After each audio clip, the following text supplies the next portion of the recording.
Today I'm out here. I was just going to talk to you guys about a little something. I was staying with an Airbnb host, and the host got to talking to me and was talking to me about how they have to be accepting of all these different things, girl, girl, boy, boy, girly boy, boily girl, all these things like that.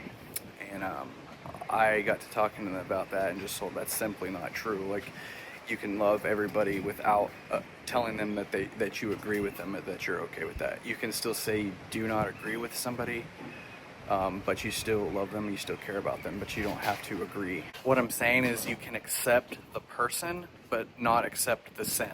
Okay, we can accept that that's a real person, we can accept that we love that person, and we can accept that we can be nice to that person and treat them fairly, but at the same time, we do not accept their ways or their actions, and we can deny those bad things and accept the good things while still loving the person and telling them what we believe and what we don't believe. We have the right to believe whatever we want. We do not have to accept anybody's ways, and we do not have to change our ways, the ways of goodness, to do evil. We do not have to do that. Now, he was talking about how it's weird to have two girls as a mom and a mom, or two boys as a dad and a dad for an adopted kid, or a single dad that married a husband after a divorce and these things like this, or a single mom that left a man and got with a woman and now she has a kid from the man but now she has a wife. Okay, things like that. Okay, he was saying that he has to be accepting and you can't discriminate and all that. I get that. You can't discriminate. You cannot not rent a house to that person because they are two men or two women or whatever, and their situation is. You can't discriminate in that way. But you do not have to just tell them, oh, hey, I'm for you. No, we're not for you. I'm for you to change. And if you want to live here, you can live here. But I'm not gay. I'm not a lesbian, and I'm not supporting that by having you here. I'm just, I can't change you. I can't change them. But I also don't have to go, oh, well, gay pride, and put a gay flag up on the front door just because I don't discriminate against gays or people with dogs or whatever. It has nothing to do with that for me.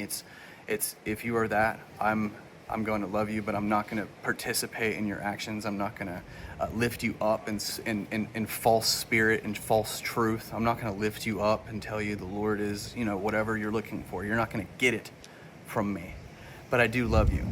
Do you remember when Jesus says there are wolves in sheep's clothing? Well, many of them are preachers, many of them are congregation members, lesbians, gays, etc., and many other of the sort, okay?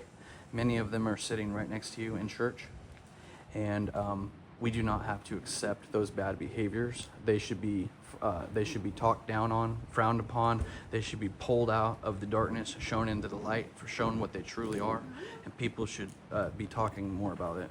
But you're not going to find that in church either, as well as in Airbnb, because people don't want to discriminate. They don't want to hurt people's feelings, and etc., etc. You do not have to agree. You don't have to agree with anybody. You just have to treat them fairly. That is all. Be nice to them, treat them fairly, but do not lift them up in false spirit and false truth. That is all I'm saying. It's clear to me. Anybody that is supporting those things and telling me this and that, they haven't read their Bible, because the Bible says we should judge others, okay? Not in the way that they're going to go to heaven or to hell, but in essentially, yes, we should be judging others so that we don't put ourselves in bad predicaments. And the Lord shows us with his mercy and his grace, he gives us the strength and the knowledge and the wisdom and the understanding of things around us so that we can avoid dangerous situations and things like that, okay? We know right from wrong, but we can't teach everybody right from wrong. They have to learn it from God, but we do not have to accept anything that is not of God. Only that we love the people, not accepting their bad behaviors. Then another thing that I was going to address is, he said, well, what about when you grow up, when your daughter grows up and she becomes that way and you love her and you have to, that's what I'm saying. We still love them, but we do not have to agree. So let's just say she's 15 and she turns that way. Well, she's going to do whatever she's going to do, but that's why the Bible says we should train them up in the way that they should go so they will never depart from the truth, okay? And it is the truth, Jesus Christ, who will save you. the truth will set you free. Okay? So if we teach them the truth will set them free. Jesus will set them free. Jesus is the truth. If we teach them the truth, he will set them free. They will never depart from him. But if we do not teach them the ways of the truth, and we teach them the ways of the world and the acceptance of the ways of the world, then who knows which way they will go. And because your views of the Bible are flawed, meaning that you don't think you can, that you just think, oh, love, love, love, grace, grace, grace, because your sense of what is right and wrong is skewed with a hot iron, as the Bible says, that's a problem. You cannot be skewed with a hot iron. You have to know right from wrong. So when your child is doing the wrong thing and she's under 18 years old, you tell her what's right and what's wrong, and if she doesn't want to do it, you get them in trouble, you take away their phone, you do whatever, but you're not, as long as you live under my roof, you're not going to have a girlfriend, sister. Okay? You're not gonna do those things under my house. Oh, you're not gonna do this under my house. That's just how you have to be. Once they graduate high school, they can do whatever they want. But as long as they live in with you, you're the head of the house. Okay, if your kids are the head of the house, there's a problem. The dynamics of your dynamics of your household are way off. The man should be following the Lord, and the Lord is the head of the man, and the man is the head of the woman. Okay, that is it. The children are next, okay? You got the head is Jesus Christ, okay? Jesus is the head, the man is the head of the woman, and the woman is following the lead of the man.